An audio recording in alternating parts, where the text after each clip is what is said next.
welcome back to my channel. So for the latest news of exiting India, I feel it's not only going to affect India as a market, but it's going to affect the sentiments of people who are planning to invest in the Indian automobile industry in future as well. Now we got to understand, Ford is not the only company that has taken this drastic step. You had Fiat initially, you had Chevy, and now it's Ford.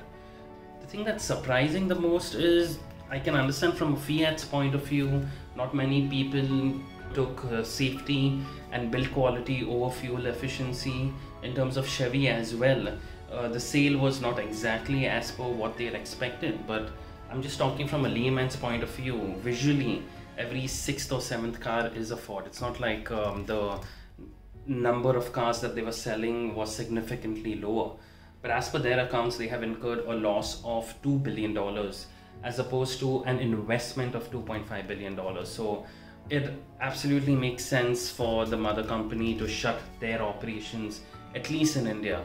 Now, Ford has been one of the few companies that have actually built some interesting products for the Indian customers. I know I was in school when Ford had introduced the Escort. It was a premium vehicle, and I remember this was one of the few vehicles, or if not the first vehicle, to have the wooden interior, and it was just pretty luxurious. Then in 1999, Ford had introduced the Icon, and that was a car for the masses. They had introduced the Icon 1.6 initially, and that I feel was one of India's first performance-oriented cars, along with a decent fuel efficiency. Then came the Icon 1.3 that concentrated on fuel efficiency. Currently, we have the bulky and really smart looking Endeavour on sale, which I feel is one of the best looking SUVs in its class.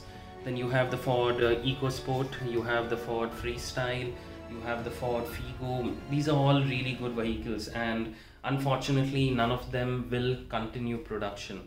I was hoping the Endeavour does, but not with the Endeavour. So this particular decision is not going to only impact the Indian customers, but the thousands of people who have actually invested in Ford as a company, and I'm specifically talking with reference to the dealers. Now let me first start with reference to the dealers. Ford has obviously committed their long-term relation with their dealers, and they've committed to minimize the loss by mentioning that they're not exactly shutting operations in India, but they will be continuing operations through the CBU route. What that means is completely built units will only be sold in India. The sale for the Mustang will be continued in India because that is coming through the CBU route. The good news is Ford is planning to introduce the Mustang Mach-E, which is a well-built electric vehicle and worthy enough to be competing against the Teslas of the world. So these are the vehicles which will continue in the Ford's portfolio. So my question is for the people who have invested in showrooms in the tier 2, tier 3 cities. They're obviously not going to get customers for vehicles that are costing 65 lakh rupees plus. So I'm assuming that's a loss that they will have to bear, unfortunately. Another thing that I'd like to point out, the Endeavour currently, which is very much loved by quite a few people, is around the 28 to 35 lakh rupee mark, depending on the variant you want to take.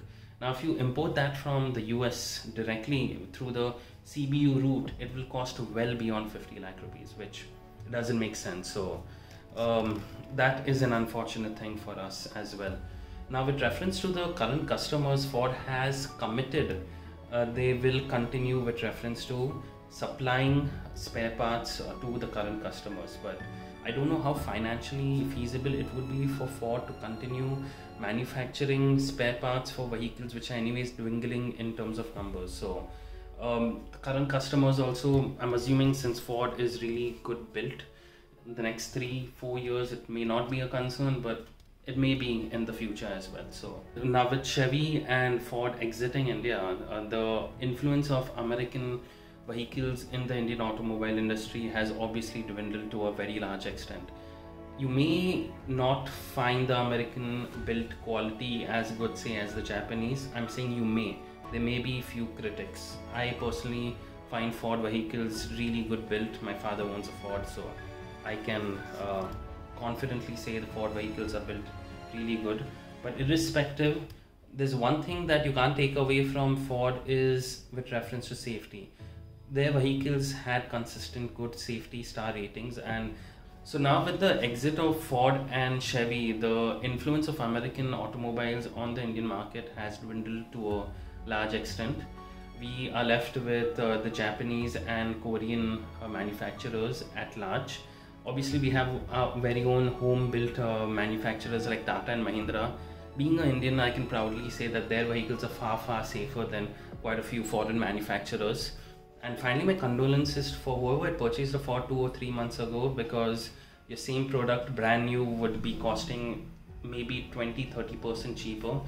And because I'm assuming dealers would also want to cut their loss, exit as fast as possible and clear off the inventory. So anyone who's planning to buy Ford, this may be a good time, because I'm assuming there'll be heavy discounts coming your way. This is the same thing that happened to Chevy dealers when Chevy had announced that they'll be exiting India. The products were sold at really considerably discounted rates as opposed to the MRP. So this is my sum up of Ford exiting India. I personally feel it's a very unfortunate move for the Indian automobile industry in general, and also for people who will be losing their jobs, approximately 2,000 to 3,000 Ford employees, since the manufacturing units will shut down. So this is what I feel, and if you do like it, please do share it, and I look forward for seeing you in my next video.